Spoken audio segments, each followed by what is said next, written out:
Welcome colleagues, and my name's Pete Boyd and I'm with Lisa Murta, Finn Lawson, Ian Needham and Liz White, and coming in and out on dodgy internet is Pippa Leslie as well. So we're part of being a Teacher Educator Module 2. We're just discussing a close to practice research paper, which is McDonnell and Curtis 2014, Making Space for Democracy. And this paper was a kind of action research paper in the context of assessment and feedback in higher education. And that's what we're going to discuss. We're going to, colleagues, thank you for joining me and agreeing to being recorded. And what we're going to do is just pass it round the table, really, starting with just your feeling of strengths. See if you can identify a strength of this paper. And I'm going to go in the order that you are on my screen. So that starts with Lisa Murta. Lisa, hello. Would you like to put your mic on and just tell us a strength? Hi, Pete. Yeah, thanks for that. I think the main strength I thought was that I felt the paper was an enjoyable read. It was relative. I felt it was accessible to the relevant audience for those who are based in schools and those who are teacher educators. But I think a main strength for me was that as a reader, I could see myself in that situation. I could position myself. It rang bells for me as a teacher educator about how I want to work with my students, how I want to engage with them in that notion of dialogue associated with assessment and feedback. So it felt real. And I think it demonstrates the importance of, for those of us who find it challenging, writing academic papers for whatever reason, that actually situating it within your own context can be a very, very powerful way of publishing from the work that you're doing in your own context. So it was accessible.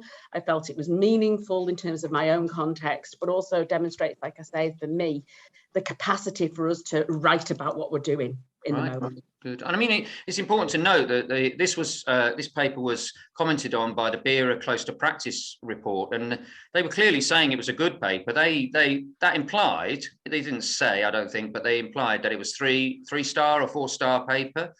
And in the panel reports for both REF 2014 and 2021, the research audit reports do make clear that some practitioner research in education scored the highest grade. So if that we take that as world-leading 4-star. So let's say this is 3 or 4-star. We're not that bothered about arguing about that too much, but so yeah, the narrative power of the paper. It's interesting, isn't it? I wonder how many new writers of research think about narrative power and about plain English and accessibility. Maybe you think when you've just done your PhD that you've got to do everything in a very dense language that's very academic-y. But if you actually read papers that are scored well, you might find that it's partly because of what, Lisa, you're saying is the narrative power. And you could even see yourself in the story of this research. Thanks for that. I think Pippa's offline at the moment. So let's go round to Finn. You're next on my table, Finn. Any strengths of this paper? What did you feel? I mean, well, firstly, to echo what Lisa said, I think it was very accessible. It was that kind of, writing in clear English, which always makes it much easier. I think it was a real strength in setting out the context and why they were doing this research, but also in being really clear about what they were doing that was different in terms of looking at this, in terms of democratizing feedback. And I think also just picking up on why, we know it's a sustained issue, and particularly noting the NSS, issues that I think we can all sit there and go, well, I've done this, and this with my students, and they're still saying, feedback was an issue. So I think that was really good. But also towards the end, where they really picked up and they're really explicit about the limitations in terms of practical applications as well, saying that these are challenges. And putting them out there and not being afraid to do that, not having to feel that, I thought that was a shame to put the limitations right at the end. I would have put them. I think they could have had the conclusion at the end and had the findings and then got to the limitations. But look, they're probably just being very humble, and but it didn't affect the views of the BERA committee that the BERA panel who were working on the close to practice. They felt it was a good quality paper. I like the idea of finishing on a bit of a buzz, a bit of a high. What's the contribution of the paper? But it was an interesting decision that they made to show that they were very aware of limitation. They had quite a lengthy section on that. So thanks, that was a strength. In that sense, it was a strength of the paper. Thank you. Ian, what were your feelings about the paper? What did you find that was strong? What would you like to add? Yeah, I think I like what people have said already, really. I thought that it was very well grounded in research. I think it read very well. It certainly led into the rationale was very interesting. And certainly the conclusions were interesting. I think the strongest part for me was the reasons for doing it. And I think that was really good. I think so yeah, I was yeah. They positioned it. They said, oh, there's all this stuff about dialogue and feedback, but no one's really gone on to consider that as part of democracy, democratic education, if you like. And so I agree with you. They located the study's contribution and the rationale for it very well. So thank you for that. Yeah, I agree with that. Liz, what did you feel were strengths of the paper? Yeah, well, if you're looking towards trying to bring together their results, I like the fact that they had developed two models, their expert democratic feedback continuum and the interrelated characteristics of democratic feedback. I really do think it's so helpful when people pull together their results and their analysis in a way that's captures it, so that you can then relate it to, oh yeah, could I use that continuum in another situation? Yeah, and I agree with that. I mean, I thought that they first reviewed, to some extent, they reviewed the literature on feedback and dialogue, but then they really had a whole section on defining democracy, which you might have they could have made a mistake and just kind of assumed that we all know what democratic education is. But they went into the different types, like deliberative, antagonistic, and then they had this idea of dissent. And what I felt was a particular strength, if you follow that through, if you go to the dissent idea and then go all the way through to the findings and the conclusion, they're referring to that. So they didn't just offer a theoretical framework of democracy, they kind of used it, right? And they then made clear that their research, in a way, had said that without dissent, an element of this antagonism, in other words, disagreement, right? Then you don't really get dialogue. So that's quite a test for this conversation we're having now, right? So we can go around when we're coming up with the weaknesses of the paper or the strengths that we've already had offered. We could try and say, well, where can we disagree? Even if we, then resolve it or we agree to disagree. They were arguing that dissent is part of dialogue. And that I thought that was new. And I thought, well, not new, other people have written about it, but in the empirical study, they identified from their analysis that there was this issue of dissent. Should you have dissent or something like that? I thought that was good. And I thought it was the follow through on the theory that I really liked. Okay, so, well, we've had a round of strength. Come on, I think I was going to go around again and try and really squeeze some strengths. But we've had plenty of strengths, so thank you very much for that. Let's go around the table. Oh, Pippa, was there anything, unfortunately, you were dropped out for a little while. Was there anything, you probably missed a few, but what for you was a strength, just to finish the strength? There is, but I am hesitant about repeating other people because I did miss little bits. Go for it anyway, some of the earlier contributions, but the key thing I thought, and it does link to what you've just said about the argument, the thread that goes through the argument, the cleverly structured argument, because that introduction, the confidence citation, the placing, positioning, reasoning at the beginning puts the reader in a position where they're making logical sense of why this is happening. Then there's some explanation about what actually happened. And then again, a very confident connection between that introductory positioning and the argument at the end. So as a whole, rather than looking at it in sections as a whole, it gives the reader confidence in what's being said. So I think that's not just robust study, that's robust argument that across the piece, I think is quite important in trying to write something up in so few words. Yeah. Okay, so look, I mean, we're going to move now into a round of looking for ways to improve the paper. Let's try and have it in that positive way, which is a very useful way, I find. Sometimes peer reviewers of paper, especially when they're blind, they're anonymous peer reviewers, they just come up, they do what I'm calling throwing in a hand grenade, right? They just throw in a hand grenade and say, oh, it just wasn't critical enough. Well, that's not good enough, right, for this roundtable discussion. What we want is something that's reasonably concrete from you. So obviously it's what you think was a slight weakness. This is a good piece of research. We already acknowledge that, but how could they, for you, have improved it? Of course, they've always got the tension of having a word limit on there. Typically in a research journal, most 7,000 or 8,000 words, including citation in referencing. So, you know, they've got, if you take something, if you add something, they usually got to take something out, right? But let's say that you're fairly flexible on that. How would you ask them, suggest that they might improve the paper? Say they were a critical friend of yours and they sent this just before submission to the journal, which, by the way, we would strongly recommend. Do not submit things to a journal that you haven't had a critical friend read.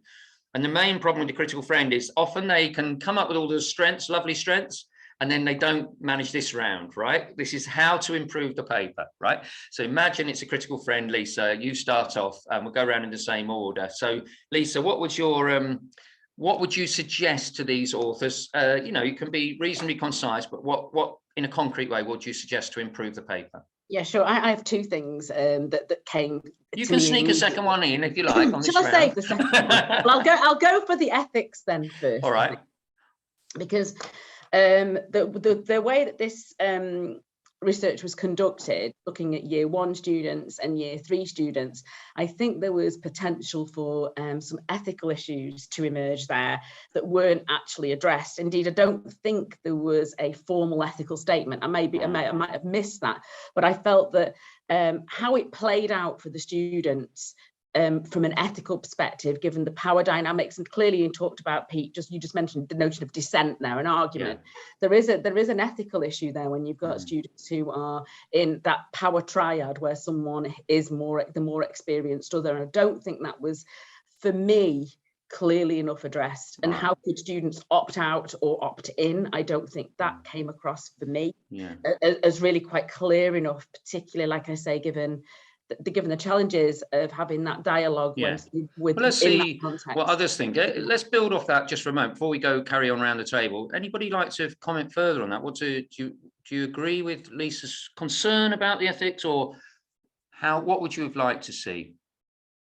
I think it's concerning because they do even say, and just try and find the place, that both the staff and the students found it an emotionally demanding experience, and found it uncomfortable. And well, it says the students did. I should think the lecturers did too. And maybe there need to be a bit more consideration about that in reality. I mean, in a way, I'm looking for ethics in a paper. I'm not looking for, there's no easy answers to it because they're trying to do something interesting, right? And it's going to affect people's emotions. So my idea of ethics is I want to see what do you identify as the risk and how did you control the risk? And it should be ongoing as well, shouldn't it? It shouldn't just be get ethical clearance. So I would have liked to see, for example, so this is one of the things I might say to them is, could you add some comment? It might be in a specific section or within your findings, just to comment on the ongoing ethical issues and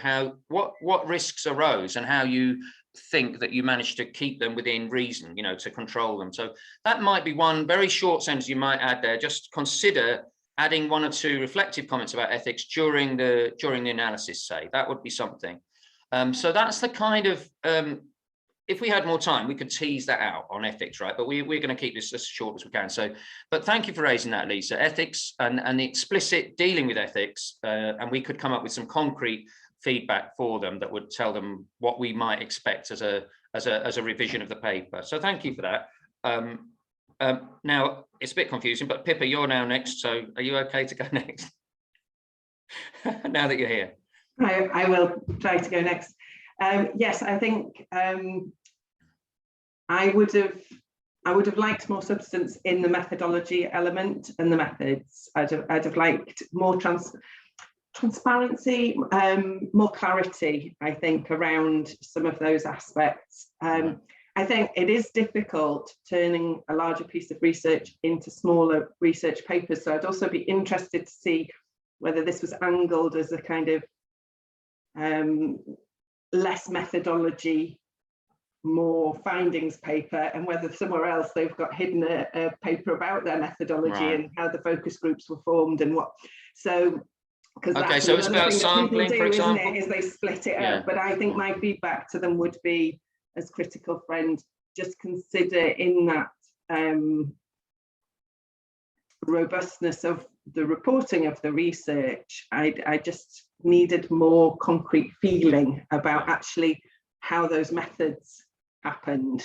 Okay, and you're right to pick up on the methodology section of a paper, because we know, colleagues, that from the REF panel reports for education, which is panel C, in 2014, for example, the report said there were practitioner research that scored highly, but it always had a robust and detailed methodology section. And in fact, they praised the educational research in nursing as a professional field because of this rigor that they had with their, not just describing their method, but that they had paid attention to methodology and method and had really followed it through well. So if you're ever looking for, if you look at, say, nurse education today, look at a research paper that's, say, using a similar method to yours, in that paper, you'll find they wouldn't have got published unless they had a rigorous methodology section, and that would have included ethics, by the way, Lisa. So I think nurse education papers are of interest. Okay, it's really hard to get published in their journals. They insist on very tough on methodology and rigor and consistency. So thank you for that.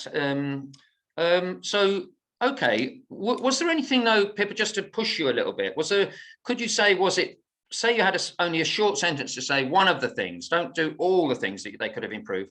Can you give us a concrete thing that they could have improved in the methodology? What was lacking for you in terms of concrete detail, for example, or something like that? Without going back and looking at the specifics of the paper, so this is just on recall, I think an aspect, so I'm answering your question with a question in a way, but if they'd given something more concrete about one element, it would have, and they could have picked what that element was. Okay. So for example, the formation of the focus groups, the conduct of the focus groups, if it had felt a little bit more like I knew what was going on if I was sitting in the room, I think that, but just one, so that I knew they had that in them. I think that would help. I think in some ways there was some general chat in the methodology. They were making general statements. So you could say something like this, consider how some of the more general statements within the methodology section could be replaced with a much more concrete description of what you actually did. I think that a lot of colleagues think that they don't need to go into that, that sort of concrete description doesn't belong there, but I agree with you. It's to do with transparency, isn't it? There were 3 prompt questions used in the focus groups. They were 1, 2, 3. In a concise format, they were 1, 2, and 3.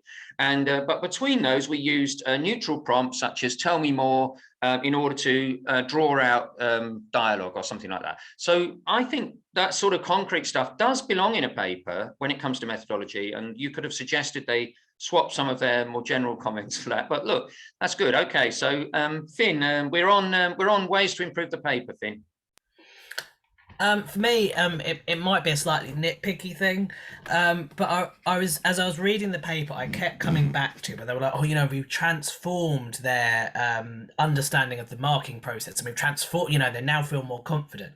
I kept coming back to this, well, surely you, without involving them in marking their own papers, which again, ethical issues that have been raised there by Lisa, surely you could just do sessions that were more explicit on peer marking or co-marking, so that they have this better understanding. And on page 944 in paragraph 2, they kind of hint at this relationship to the work on peer and co-assessment.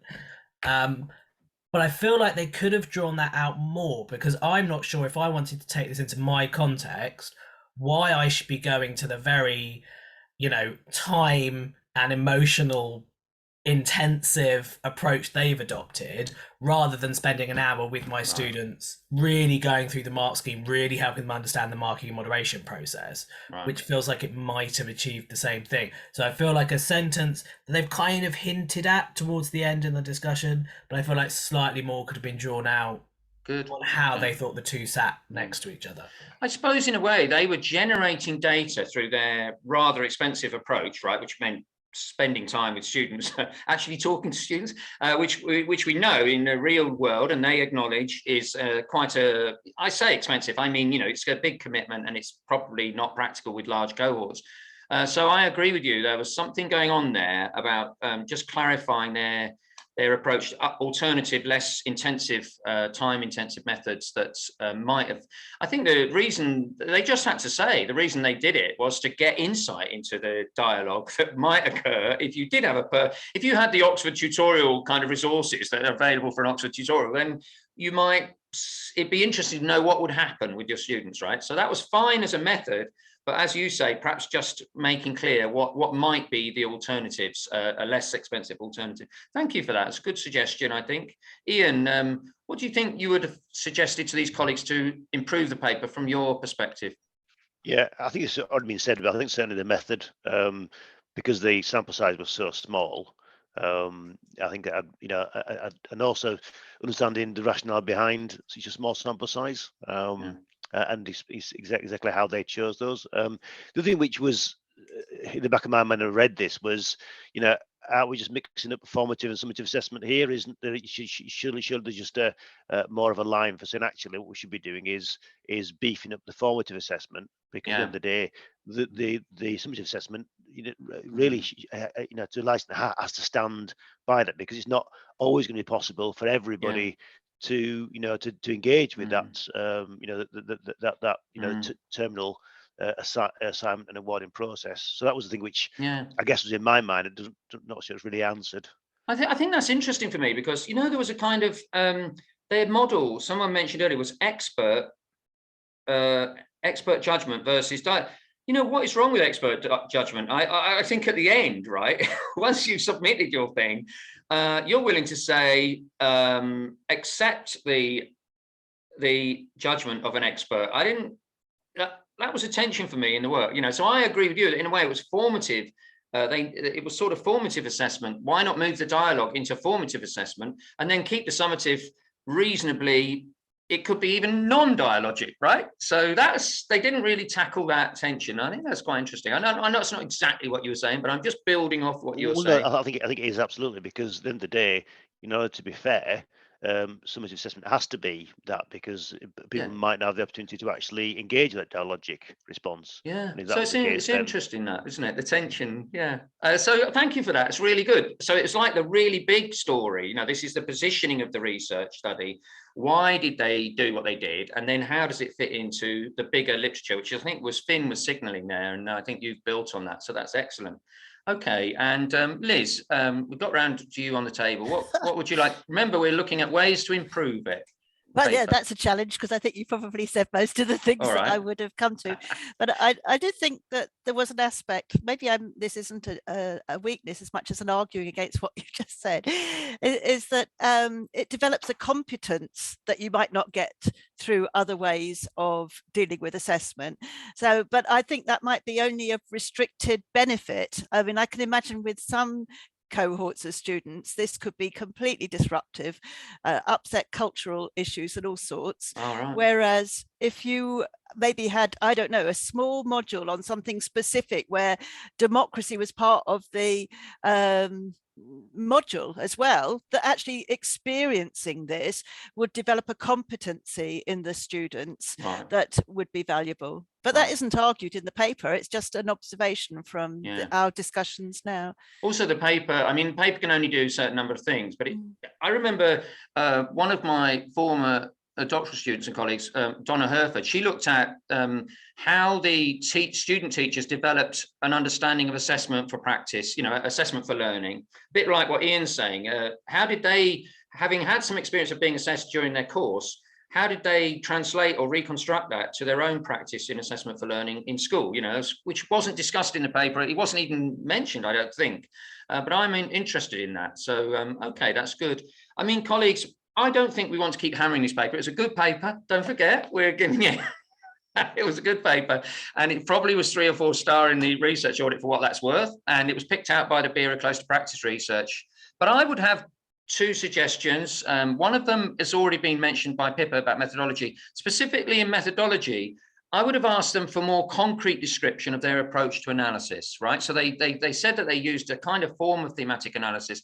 I actually think they should have put a sentence in saying, so what we did was this, this, this, and this. So in a very concrete way, so the reader is really clear about that. And then when they come to present their analysis, it should be clear that that's the process they've gone through. For example, what was the status of the quotations that they selected? Were they indicative of a whole load of quotations, or were they specific selected ones? And second suggestion, this is probably a bit unfair, and I'd welcome any feedback on this.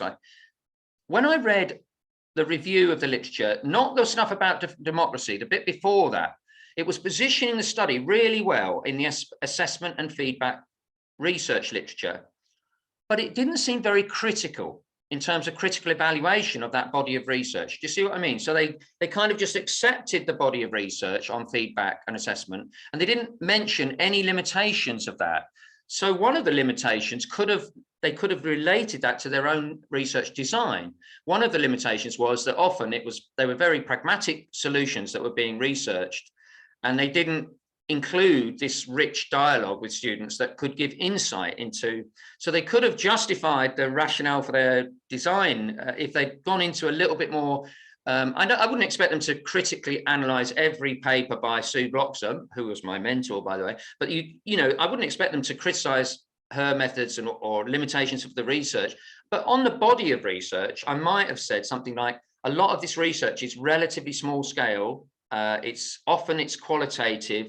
That's good. It's good, but it means that it's very contextualized as well. So you've got to be careful to, you can take the body of research on assessment feedback, and it has definitely lessons to teachers, but we do need to be careful about context, for example.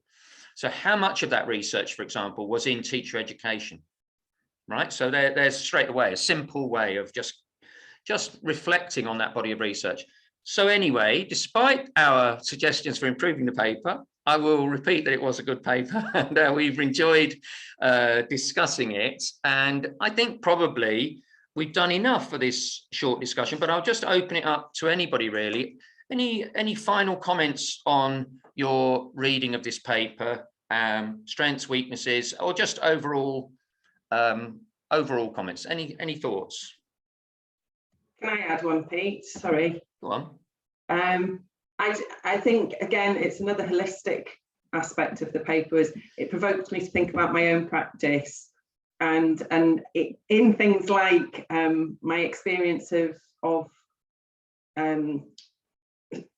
assessment methods where students have to interact with each other, or where they're group assessments, or where there's any form of peer assessment. And it made me challenge those situations. So I think as an important element of what's successful about the paper is that it provokes thinking. Good. So not just about what they did and was it okay, and how rigorous was it, and do I believe their findings, but more, how does it make me think about what I do and my own practice. So I think papers that do that, you read them, don't you? Yeah. You don't stop at the end of the first paragraph. That's good. Also, I mean, and actually that was making you reflect on your practice in teaching and learning and assessment, but the paper also made me think about the challenges of my research practice. Okay, so in the 2021 panel report from the research audit in the UK, they mention that the best of small scale research involved co-analysis,